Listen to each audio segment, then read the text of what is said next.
Welcome to the deep dive. Today we're setting our sights on an organization that might seem, at first glance, to be all about concrete and runways, but trust me, Aéroports de Paris, or Groupe ADP as it's known, is far more intricate and absolutely fascinating. We're talking about a major global airport operator that connects millions of lives and vast economies every single day. Our mission today is to take a comprehensive investment research analysis, a deep stack of sources that offer, a panoramic view of their operations, and unpack the surprising dynamics and strategic shifts happening within Groupe ADP. This isn't about giving you a stock tip, not at all. It's about providing you with a shortcut to being well-informed, to truly understand what makes this global giant tick, the unique challenges it navigates, and where its most compelling, sometimes surprising opportunities lie. And at its very core, what's truly fascinating here is that ADP isn't just one type of business model. It's a truly complex, almost contradictory blend. On one side, you have these stable, almost utility-like Parisian airport operations, providing a bedrock of consistent regulated revenue. Right. But on the other, there's this high-growth, higher-risk international portfolio.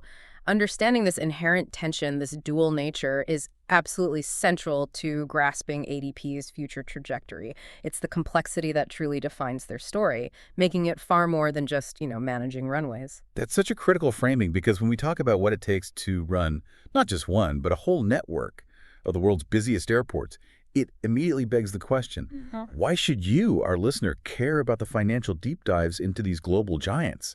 It's because understanding ADP isn't just about aviation. It's about understanding the very fabric of global infrastructure that connects us all.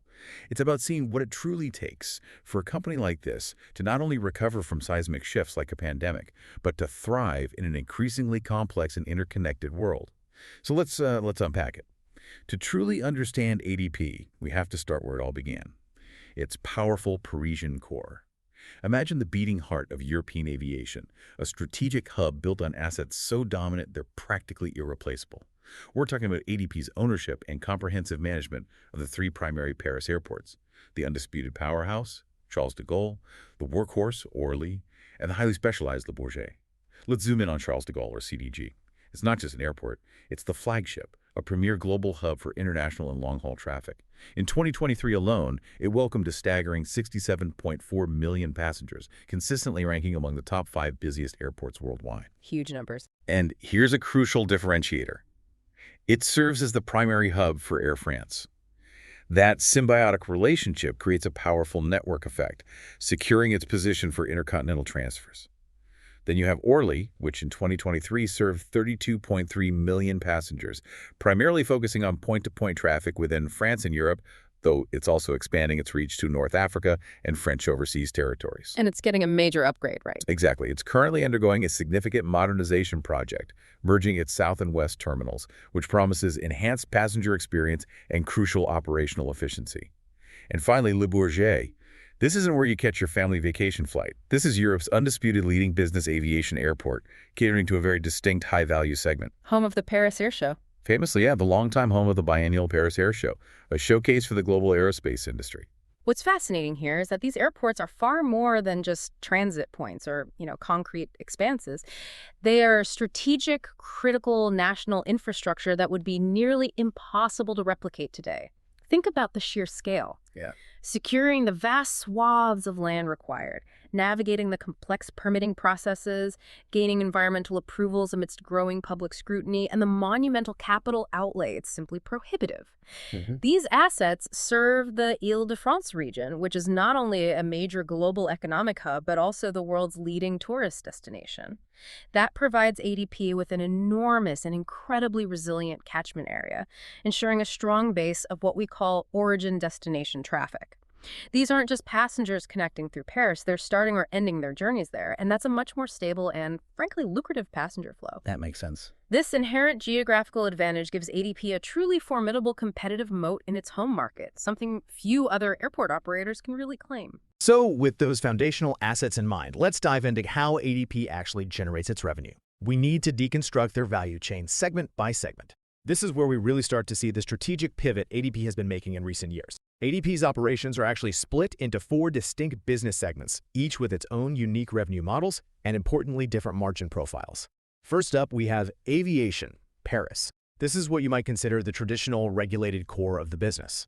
Its revenue sources are what you'd expect. The airport fees charged to airlines, including passenger fees, landing fees for aircraft, and aircraft parking fees, plus safety and security services. In 2023, this segment brought in a substantial $1,910 million in revenue and $511 million in EBITDA. And this is where we immediately see the direct structural impact of external factors. A new French transport infrastructure tax, introduced in 2024, directly hit this segment.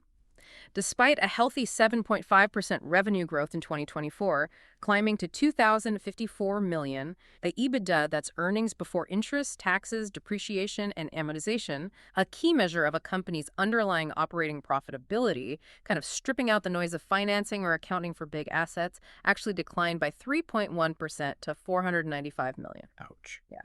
This $131 million tax hit is a direct structural erosion of profitability for the core Parisian business, demonstrating significant margin pressure even when the top line is growing. It's a clear and powerful example of how regulatory changes, even for a state-controlled entity, can immediately affect financial performance and create headwinds. That makes the next segment even more vital, doesn't it? Because if the core aviation business is somewhat constrained by regulation, where does ADP truly find its profit engine? I'm thinking about those airport retail spaces, which historically might have been seen as an afterthought by passengers or just a convenience. Precisely. And that brings us to retail and services, Paris. This is ADP's highest margin segment, and it's increasingly becoming the key focus of their strategy. It covers revenue from all those shops, bars, restaurants, car parks, advertising spaces, and commercial lounges you encounter within the Parisian airports. Right. But ADP isn't just putting more shops in an airport. They've fundamentally reinvented that space with what they call the X-time phenomenon. This is a fundamental and incredibly successful shift in how they monetize passenger traffic. Imagine converting mandatory transit time into a curated shopping and dining experience. Turning waiting into wanting, almost. Exactly. It turns a necessary wait into a desirable retail or leisure opportunity. They're creating an environment designed to make you want to spend more, stay longer, and enjoy the experience, transforming it into a boutique terminal concept, curating unique experiences categorized as lifestyle, premium, and exclusive. And the numbers really speak to that success. Yeah. What do those results look like, particularly in terms of sales per passenger, that SPP metric? The results have been exceptional. Sales per passenger, or SPP, at X-Time Paris reached a record 32.1 in 2024, up from 30.6 in 2023. But what's even more striking, and truly highlights the power of this strategy, is the SPP in places like CDG Terminal 1, where it hit an impressive 87.60 in 2024. 87 euros. Yeah, it's huge. This is the key value creation driver for ADP, demonstrating how effective this high-margin strategy is. However, even this segment, despite its robust 9.3% revenue growth in 2024 to $1,930 million, felt the sting of that new infrastructure tax, with EBITDA falling 5.5% to $735 million. It also faced an unfavorable comparison base due to some one-off proceeds in 2023. Oh, okay. This really underlines the pervasive impact of that tax across their domestic operations, even on their most profitable endeavors. Then there's the real estate segment, which is all about monetizing ADP's vast land holdings around the Parisian airports. This is where the airport city concept truly comes alive, developing and leasing offices, hotels, cargo terminals, and logistics warehouses. This segment stands out for its resilience and stability, providing a steady stream of rental income. Crucially, these contracts often have built-in inflation protection through indexation clauses, making it less susceptible to the direct fluctuations of passenger traffic. Smart. It's about creating diversified, traffic-independent revenue streams right there on airport land. In 2024, revenue grew a solid 6.1% to $332 million, and EBITDA jumped an impressive 18.1% to $254 million, even with a $12 million impact from that new tax. This is a clear demonstration of a diversified and robust revenue stream within the Parisian core that offers a lot of stability.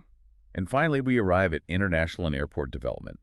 This segment houses ADP's portfolio of international airport concessions, investments, and management contracts, and it has emerged as the group's single primary growth driver. This is truly where the strategic imperative comes into play. The surge in the segment revenue up 20.9% to $1,971 million, and EBITDA climbing a remarkable 29.4% to $546 million in 2024, Starkly contrasts with the margin pressures we just discussed in the Parisian segments. Huge difference. It means that international expansion isn't just an opportunity. It's becoming a necessity to offset the domestic margin erosion caused by factors like the new infrastructure tax. This fundamentally alters ADP's investment case. It's no longer just a pure French utility. It's now a complex, multinational infrastructure holding company, which, of course, comes with new risks. Think geopolitical instability and currency volatility for markets like Turkey and India. Right, new challenges. And that $330 million non-cash accounting charge from the GMR Airports merger in 2024 is a tangible example of the new financial complexities and potential earnings volatility that come with this amplified international exposure. This wasn't money out the door, but think of it as a significant paper loss and accounting adjustment that reflects the changing value of their investment on the balance sheet, which can create volatility in their reported earnings. That's a critical point for understanding their shifting identity. So let's dive deeper into that global footprint. ADP has significant stakes in two major players, TAV Airports and GMR Airports. Can you walk us through those? Let's start with TAV Airports, where ADP owns a 46.1% stake. TAV operates an impressive portfolio of airports primarily in Turkey, but also extending into Georgia, Kazakhstan, North Macedonia, and Croatia. This portfolio has demonstrated strong growth, with its traffic increasing by 11.5% in 2024 to an impressive 106.5 million passengers. That's a lot of people. It really is. This operational strength directly translated into a 27.2% increase in TAV's revenue, reaching $1,660 million for the year. A key recent growth project here is the expansion of Almaty Airport in Kazakhstan, which is a significant regional hub. And then there's GMR Airports, where ADP holds about 49% stake. This gives ADP crucial exposure to the high-growth Indian aviation market, which is one of the fastest growing in the world, driven by a burgeoning middle class and increasing air travel accessibility. GMR's network handled a massive 117.6 million passengers in 2024, marking a year-on-year increase of 9.1%. India is a huge market. Huge. As you mentioned, in 2024, there was a major corporate development with the merger of GMR Infrastructure and GMR Airports. While this was a strategic move to streamline the holding structure, it did result in that one-off, non-cash accounting charge of $330 million for Groupe ADP. This perfectly illustrates the new financial complexities and potential earnings volatility that come with venturing into these international markets, even when the underlying operational growth is robust. It's a reminder that global expansion brings both opportunity and new layers of financial intricacy. So, as you can clearly hear, ADP isn't just about Paris anymore. They are making strategic moves globally, expanding their footprint aggressively. But what does that mean for how it competes and recovers in a post-pandemic world, especially given the varying speeds of recovery across different regions? Let's zoom out and look at the broader European landscape. That brings us to Europe's multi-speed airport recovery. While there's broad recovery across the continent, with overall European passenger traffic exceeding 2019 levels by 1.8% in 2024, that aggregate figure really masks some significant shifts and divergent paths. It's not a uniform rebound, is it? No, absolutely not. What's truly fascinating here is that the recovery is largely propelled by international traffic, which saw an impressive 8.8% growth in 2024, driven by strong demand for leisure and visiting friends and relatives via VFR travel. People are eager to reconnect and explore. In stark contrast, domestic traffic across Europe remains structurally weaker, still lagging 2019 levels by 6.3%. Paris mirrors this trend, with its domestic traffic actually declining by 4.9% in 2024. If we connect this to the bigger picture, we see a distinct multi-speed market emerging across Europe. How so? Well, airports in southern and eastern Europe, particularly those relying on tourism, like Spain with traffic up 13% and Italy up 17% against 2019 levels, have seen the strongest rebounds. Meanwhile, major hubs in northern and western Europe, such as Germany, still remain 16.6% below 2019 traffic levels, and France is 3.0% below. Big difference. Huge. This divergence reflects fundamental structural changes in travel patterns, the strategic growth of low-cost carriers, and even geopolitical factors influencing traveler choices. It's a complex mosaic, not a simple picture. So how does ADP stack up in this evolving, uneven landscape? Let's talk about their competitive moat. Their core competitive advantage is genuinely unrivaled, the strategic location of their Parisian airports. They serve the Île-de-France region, which accounts for roughly 30% of French GDP, is the world's #1 tourist destination, and boasts a population of 25 million people within a 200-kilometer radius. That's a massive base. It creates a massive economically powerful base of origin-destination traffic Yeah. that's far less susceptible to diversion than, say, purely connecting traffic. Think of it like a castle's defenses. ADP's Parisian airports have such a deep, uncrossable moat strategic location, massive catchment area, unique assets, that it's incredibly hard for competitors to challenge their core position for that initial and final leg of a journey. This raises an important question, though. How does that competitive moat interact with the hub dynamics? CDG's status as a major global hub is intrinsically linked to its symbiotic relationship with its home carrier, Air France-KLM. Right, the partnership. Recognizing the increasing competitive pressure from non-European hubs, especially the rapidly growing Middle Eastern hubs, ADP and Air France have launched the Connect France initiative. This strategic partnership aims to deepen their collaboration, not just on paper, but to truly improve operational efficiency, streamline passenger connections, like offering a short connection pass to alleviate transfer stress and enhance the overall competitiveness of the Paris hub against these formidable global rivals. Sounds necessary. It's a proactive, necessary move to defend their market position and ensure Paris remains a preferred transfer point. But despite these inherent strengths, ADP operates in a fiercely competitive environment. They're not alone in the skies, are they? They're vying for that lucrative intercontinental transfer traffic with other major European hubs like London Heathrow, which in 2024 was Europe's busiest airport with 83.9 million passengers, followed closely by Istanbul at 80.1 million, with Paris CDG ranking third at 70.3 million. Stiff competition. It's very. Amsterdam and Frankfurt are also key competitors. And these rivals often benefit from more favorable tax and regulatory frameworks, posing a real threat of silent offshoring of traffic, where airlines might choose a different hub due to lower costs or fewer operational hurdles. The Connect France initiative is trying to combat this. And closer to home, for domestic and short-haul European routes, high-speed rail presents a significant and growing competitive threat, actively diverting passengers who might otherwise fly. And the slower recovery of the core Paris hub relative to peers like London and Madrid is a strategic vulnerability that needs to be acknowledged. While Group ADP's overall traffic is robust due to the outperformance of its international assets, the lag at CDG suggests a potential erosion of market share in that critical connecting traffic segment. This really reinforces why the high-margin X-time retail strategy is so critically important. If they're not seeing the same volume growth in connecting passengers as some rivals, it becomes absolutely essential for extracting more value per passenger who does pass through their Parisian gates. It's about quality of spend, not just quantity of passengers for the Parisian business, making every passenger count more. That puts a fine point on it, and it makes you wonder, how does ADP truly stand when we benchmark it against its publicly listed European peers like Freeport, Zurich, and Vienna?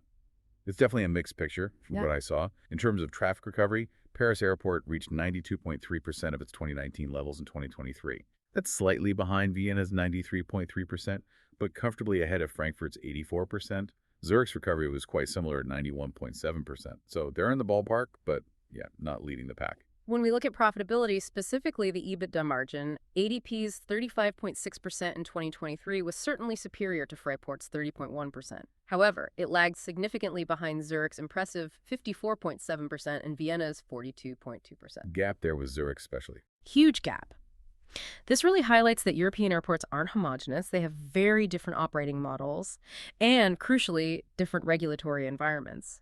Zurich, for example, appears to be a much more efficient or favorably regulated operator, achieving substantially higher margins. And if we connect this to the bigger picture, in terms of leverage measured by net debt to EBITDA, ADP's ratio of 4.1x in 2023 was better than Fraport's 6.4x. Which is quite high for Fraport. Very high. But ADP was substantially more leveraged than Zurich's 1.64x, and certainly much higher than Vienna, which actually had a net cash position. So the numbers tell us ADP is fundamentally sound, but its financial structure carries more debt than some of its top-tier peers. So it's clear these aren't interchangeable entities. What do these numbers tell us about ADP's financial health and its ability to grow, particularly given these diverging models across Europe? Indeed. The peer comparison reveals a fundamental divergence in emerging business models across Europe. Zurich seems to be a highly efficient, high-margin operator, primarily focused on its core hub, seemingly optimized for profitability within its existing structure. Fraport is also internationally diversified but carries very high leverage, indicating a different risk profile. ADP, as we discussed earlier, is pursuing a more balanced model, combining a regulated, mature home base in Paris with aggressive international expansion into higher growth but also higher risk markets. The two sides again. Exactly. This means that investors cannot simply view European airports as a homogeneous group for comparison. ADP's unique dual structure requires a distinct valuation approach that blends a mature infrastructure valuation for Paris with a growth-oriented valuation for its international portfolio. The numbers tell us ADP is financially robust, but its path to growth and deleveraging is more complex and multifaceted than some of its peers, requiring a nuanced understanding of these different segments. Let's talk about the hard numbers now and how they tell the story of ADP's recovery and strategic moves. What does ADP's revenue and traffic recovery trajectory look like coming out of the pandemic? The good news is they've demonstrated a strong and consistent comeback in both group-level passenger traffic and revenue since 2022. Just looking at the raw figures, the total group traffic surged from 280.4 million passengers in 2022, which was about 80.9% of 2019 levels, to 336.4 million in 2023, hitting an impressive 98.7% of 2019. Almost back. Almost back. And by 2024, they actually surpassed pre-pandemic volumes, reaching 363.7 million passengers group-wide. The recovery at their core Paris airport has also been solid, growing from 86.7 million passengers in 2022 to 103.4 million in 2024. This traffic recovery, combined with tariff increases and strong retail performance, has driven robust top-line growth. Consolidated revenue increased a significant 17.2%, from $4,688 million in 2022 for $5,495 million in 2023. Strong growth. And this growth continued into 2024, with revenue reaching an all-time high of $6,158 million, a year-on-year increase of 12.1%. That momentum was sustained even into the first half of 2024, seeing revenue rise 13.4% compared to the first half of 2023. So the top-line story is one of strong, continued recovery and growth. What's fascinating here is that while the revenue growth has been undeniably strong, the group's profitability trajectory has been much more complex, influenced by operating leverage, one-off items, and notably those new taxes we discussed. Recurring EBITDA, which is a key measure of underlying operating performance and profitability, grew a solid 14.8% in 2023 to $1,956 million. Okay. However, that growth moderated significantly to just 5.7% in 2024, with EBITDA reaching 2,000 euros per billion. This slowdown in EBITDA growth, despite a strong 12.1% increase in revenue, is a clear signal of margin pressure. Right, the tax effect again. Exactly. And as we discussed, this margin compression is primarily attributable to the introduction of that new 131 million infrastructure tax in France. This raises an important question for investors. It means future revenue growth for the domestic business may not translate to profit as efficiently as it has in the past, putting pressure on overall margins. And the net income numbers, the bottom line, can be a bit confusing at first glance. Reported net income attributable to the group fell sharply in 2024 to $342 million. That sounds quite dramatic, especially after such strong revenue growth. This is exactly where understanding the nuances of financial reporting is critical. That dramatic decline was entirely due to a substantial euro 330 million non-cash accounting charge related to the GMR Airports merger in India. The paper loss. The paper loss, exactly. As we discussed, this wasn't cash leaving the bank, it was an accounting adjustment. If you exclude this one-off item and other non-recurring effects, the underlying net income for 2024 was actually $638 million, representing a very healthy 15.6% increase over the prior year. So while the reported number might look concerning, it gives us a much clearer picture of the group's true underlying operational earnings power, which remains robust despite the headwinds. It's a good example of why you need to dig beneath the headlines in financial reporting. So let's pivot to the balance sheet strength and capital structure. It's common for capital-intensive infrastructure companies like airports to operate with a leveraged balance sheet, given the massive upfront investment required, and ADP is no exception. We've seen their net financial debt trend upwards, increasing from $7,440 million at year-end 2022 to $7,934 million at year-end 2023, and further to $8,572 million by the end of 2024. While the absolute debt amount has risen, what's crucial is the leverage ratio, specifically net debt to EBITDA. That ratio has remained relatively stable due to the strong earnings growth we just discussed. After improving from 4.4x at the end of 2022 to 4.1x at the end of 2023, it held steady at 4.1x at the end of 2024. Okay, so stable, but still elevated compared to some peers. Exactly. However, ADP has a stated target to bring this ratio into a range of 3.5x to 4.0x by 2025. The stalling of deleveraging in 2024, despite strong EBITDA growth, is significant. It implies that debt is growing at a similar pace to earnings, likely due to the funding of the increased capital expenditure program.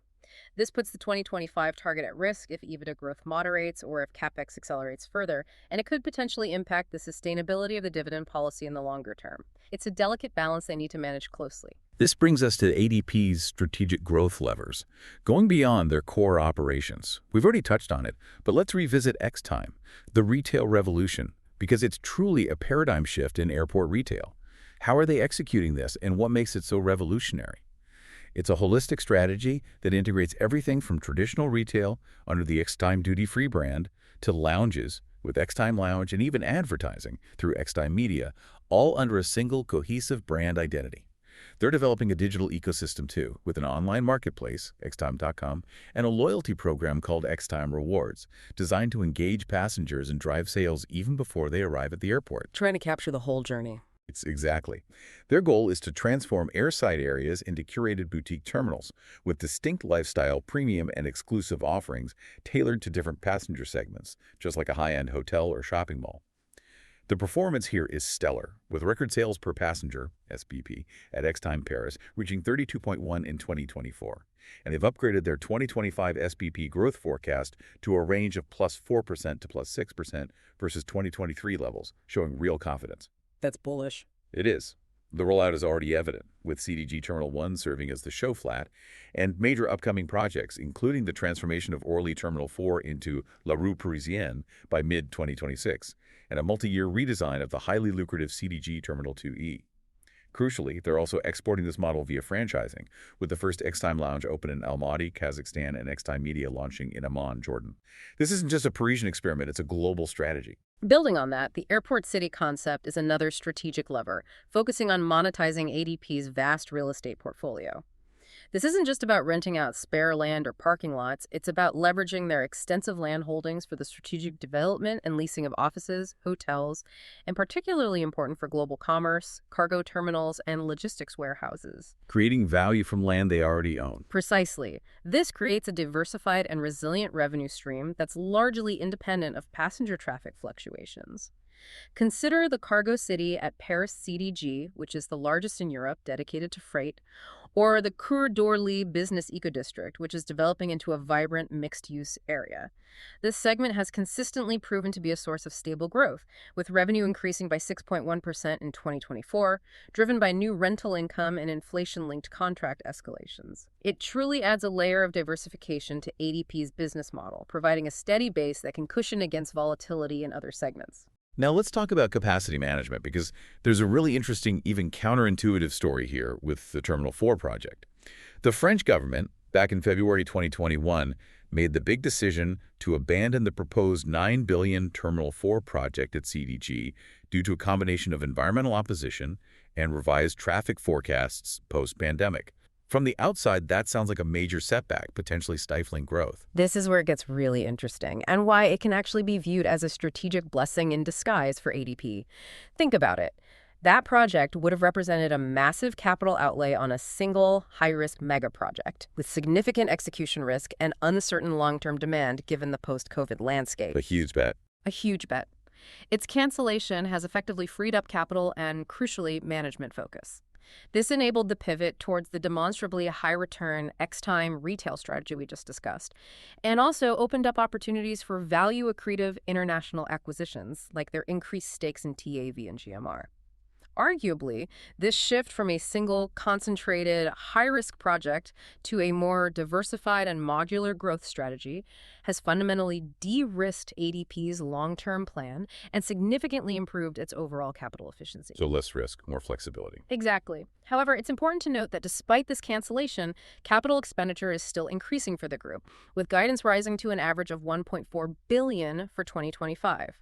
This reflects the ongoing essential need to maintain and modernize existing infrastructure, adapt to new aircraft technologies, and continually enhance service quality. The investments are still happening, just in a different, arguably smarter and more diversified way. So given all these strategic shifts and financial realities, the strong recovery, the tax hits, the international pivot, the X-Time success, and the Terminal 4 cancellation, how is ADP balancing its capital allocation? They've outlined 4 key priorities, which at times seem to be in a real tug of war. Can you break those down? These priorities are, first, infrastructure investment, with that rising capital expenditure guided at up to $1.4 billion for the group in 2025. Second, deleveraging, with a target of reducing the net debt-to-EBITDA ratio to between 3.5x and 4.0 by 2025. Third, shareholder returns, maintaining a dividend policy with a 60% net income payout and a floor of 3.0 per share for 2024 and 2025, with the proposed dividend for FY 2024 indeed being 3.00. And fourth, pursuing selective external growth projects in international geographies, which, as we saw, are their primary growth engine. This truly is a delicate balancing act, a tug of war for capital. With the leverage ratio at 4.1x at the end of 2024 and that rising capex budget, achieving all 4 of these goals simultaneously will be challenging without exceptionally strong, sustained EBIT growth. Something's got to give. Potentially. For an investor, this raises an important question. If they push too hard on deleveraging, will it mean slowing down crucial infrastructure upgrades in Paris? Or if they chase too many international growth opportunities, could it put pressure on that dividend payout investors expect, or delay their deleveraging goals? It suggests that in the medium term, one of these priorities may need to yield. This could lead to slower deleveraging than targeted, a reevaluation of the dividend floor post-2025, or a more constrained approach to international mergers and acquisitions. It's a complex situation that investors will be watching extremely closely to see where ADP chooses to prioritize its finite capital. So ADP is clearly recovering strongly and has exciting growth strategies like X-Time. But the numbers also reveal challenges, especially around debt and the impact of regulation. What does this all mean for how the French government and ADP itself interact? And what unique risks does that relationship create? This brings us to a defining feature of ADP, the complex relationship between the company and the French economic regulation model. Historically, their profitability for the core Parisian aeronautical activities was determined by 5-year economic regulation agreements, or ERAs. These provided long-term visibility on investments, service quality, and crucially, the fees ADP could charge, offering certainty for both ADP and its airline customers. And this is a critical issue that creates significant uncertainty. The proposed 2021-2025 ERA was actually nullified by the seismic impact of the COVID-19 pandemic. Since then, they've reverted to a cumbersome annual tariff approval process, which has been criticized by all stakeholders, including the regulator itself, for lacking sufficient long-term visibility for financing major investments. Not ideal for planning huge projects. Not ideal at all. The absence of a multi-year ERA since 2020 represents the single largest source of uncertainty for the company. Without a clear 5-year view on tariffs, capital expenditures, and the allowed rate of return on its regulated asset base, which is essentially the value of the assets on which the regulator allows ADP to earn a guaranteed return, a fundamental part of how stable infrastructure companies are valued, it becomes extremely difficult for investors to model future cash flows from the core Parisian business with confidence. This ongoing uncertainty likely contributes to a valuation discount compared to peers with more stable, predictable regulatory frameworks. So what's the path forward there? The defining catalyst here will be the upcoming negotiation for a new multi-year ERA, which is targeted for implementation at the start of 2027. In the interim, for the 2025 tariff period, ADP has proposed an average fee increase of 4.5%. This 2027 negotiation will involve a complex balancing of interests between ADP, which is seeking a fair return on its investments to satisfy its shareholders, the airlines, which are looking to control their costs and keep tickets affordable, and the government, which, as we'll discuss, acts as both shareholder and regulator. A tricky negotiation. Very. The outcome of these negotiations will set the profitability of the core business for the subsequent 5 years and will undoubtedly be a major market-moving event for the company's valuation. This highlights another defining feature, the French government's 50.6% majority stake in Groupe ADP. This immediately creates an inherent potential for conflicts of interest, doesn't it? Because the state wears many hats here. Absolutely. The state effectively plays a tripartite role here, and it's this unique dynamic that adds a layer of complexity not seen in fully privatized airport operators. The state acts as a shareholder, benefiting from dividends. It acts as a regulator, setting tariffs and operational rules. And it's also the concession grantor, dictating the terms under which ADP operates. So shareholder, rulemaker, and landlord, basically. Pretty much. This dynamic is perfectly illustrated by real-world examples. The government's decision to abandon the Terminal 4 project, which we discussed earlier, clearly demonstrated its ultimate authority over strategic infrastructure decisions, overriding ADP's own plans. Similarly, the imposition of that new transport infrastructure tax in 2024 directly reduced the profits of a company in which the state is the largest shareholder. This powerfully highlights the inherent tension between the government's fiscal policy objectives and its interests as an equity owner. It's a constant balancing act. So beyond that complex state relationship and regulatory uncertainty, what are the other key investment risks that ADP faces as it navigates this global landscape? First, there's the pervasive macroeconomic sensitivity. Air travel is highly cyclical and extremely sensitive to changes in GDP growth, corporate profitability, and consumer discretionary spending.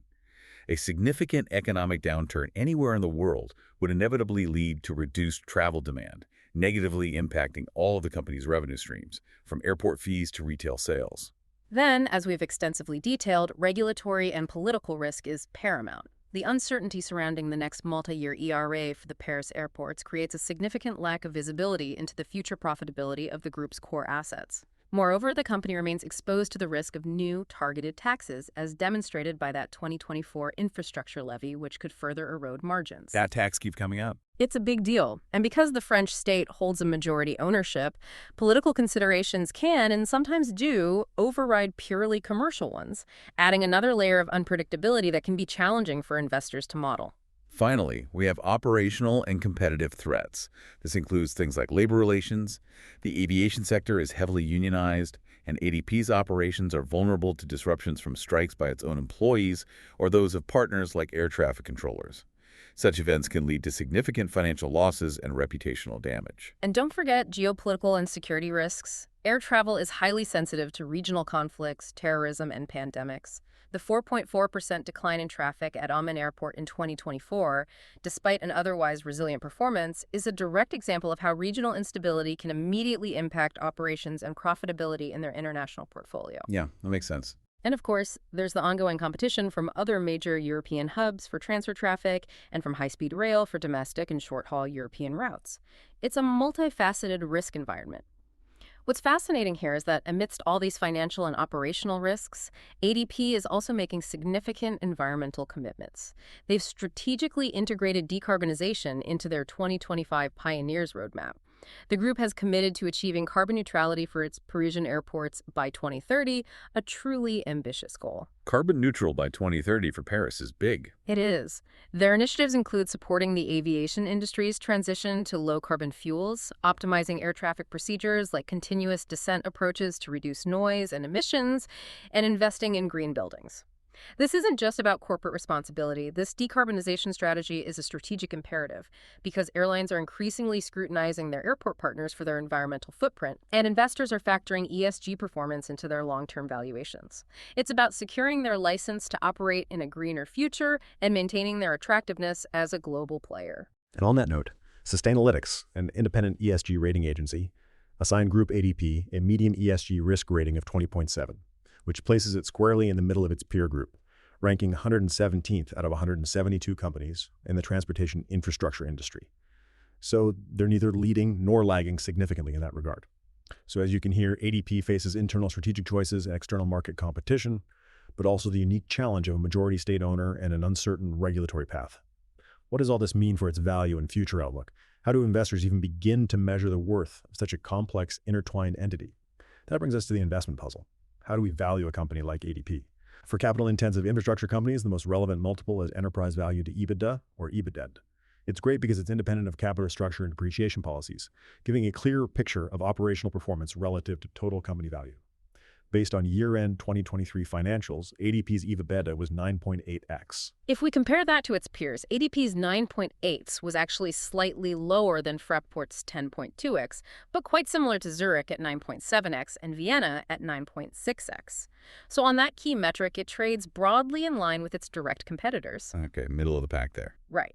When we look at shareholder returns, ADP has a stated policy of a 60% payout of net attributable income with a floor of $3.00 per share for both 2024 and 2025. The proposed dividend for FY 2024 of 3.00 translates to an approximate dividend yield of 2.7% based on recent share prices. This yield can then be benchmarked against other infrastructure assets or even government bond yields to assess its relative attractiveness for income-focused investors. That yield isn't super high, but the floor provides some certainty. Exactly. Another way to look at value is through an asset-based lens, considering the regulated asset base, or RAB, which stood at $5.8 billion in 2023 for its Parisian assets, plus the market value of its international holdings. These all provide different angles to assess its intrinsic value. So what really moves the needle here? If you're an investor trying to understand what truly impacts ADP's intrinsic value, what are the most crucial operational and regulatory variables that you should be focusing on? That's the million-euro question, isn't it? And it speaks to the core of what drives this business. If we break it down, there are a few key drivers. First and foremost, passenger traffic is the primary driver for both aeronautical and non-aeronautical revenue. More passengers generally mean more revenue. It's the foundational element. Excess. Second, sales per passenger, SPP, is absolutely critical for the high-margin retail business, particularly with the success of X-Time. Each additional euro of SPP has a disproportionately positive impact on profitability as it comes with very high margins. It's where they can truly maximize value from each visitor. The X-Down effect. Absolutely. Third, airport tariffs the outcome of the annual approval process, and most importantly, the next multi-year ERA will directly determine the revenue generated by the regulated aviation segment. This is a huge unknown right now, and its resolution will profoundly impact their core profitability. The big regulatory question mark. Precisely. And finally, the cost of capital, or WACC, the weighted average cost of capital, is a key input in the regulatory framework that determines the fair return ADP is allowed to earn on its regulated assets. Think of it as the minimum return ADP needs to make on its investments to satisfy its investors and lenders. A higher WACC, for instance, could justify higher tariffs, directly impacting profitability. These are the levers that truly drive the financial model. So after all of this analysis, considering its dual nature, its challenges, and its opportunities, the big picture question remains. On an investment basis, is ADP undervalued, fairly valued, or overvalued today? It's nuanced, as most complex companies are. On an EV/EBITDA basis, ADP trades broadly in line with its peers, as we just discussed. So on that metric alone, you might say it's fairly valued. However, an investor might argue that this valuation doesn't fully reflect the superior growth profile offered by its international portfolio, which is expanding rapidly into very attractive markets like India. From that perspective, there's a case for relative undervaluation. Conversely, one could argue that the multiple is fair or even rich when considering ADP's higher leverage compared to peers like Zurich and Vienna, and crucially, the significant regulatory uncertainty surrounding its core Parisian assets, a challenge not faced to the same degree by all of its competitors. So arguments on both sides. Definitely. The investment puzzle with ADP is complex, requiring a deep understanding of its dual nature and the unique blend of stable, regulated income with ambitious, higher-risk growth. It's a balance of potential versus inherent friction points. #outro. So, as we bring this deep dive to a landing, it's clear that Groupe ADP is a company truly in transition. It's balancing its stable, regulated Parisian gateway operations with ambitious, high-growth international ventures. We've seen the impressive success of its X-Time retail strategy, which is fundamentally changing how airports monetize passengers, but also the direct structural impact of the new French transport infrastructure tax on its core profitability. And looming large over it all is that critical regulatory uncertainty, particularly the absence of a long-term economic regulation agreement. Finally, the company is performing a delicate balancing act with its capital allocation, trying to juggle infrastructure investment, deleveraging shareholder returns, and international growth simultaneously. It's a complex, multi-layered story. And this leaves us with a provocative thought to ponder. In a world that increasingly prizes predictable infrastructure, but also demands high growth and resilience, Groupe ADP's journey reflects a fascinating tension. The question isn't just how efficiently it connects passengers, but how it connects its diverse assets and strategies to navigate a globalized economy that demands both stability and dynamism, especially when its largest shareholder is also its regulator. What does this unique entanglement of state influence and commercial ambition tell you about the future of complex, government-influenced businesses in vital global industries? Something to think about next time you're waiting for your flight or just contemplating how global commerce and connections truly work. Thanks for joining us on The Deep Dive.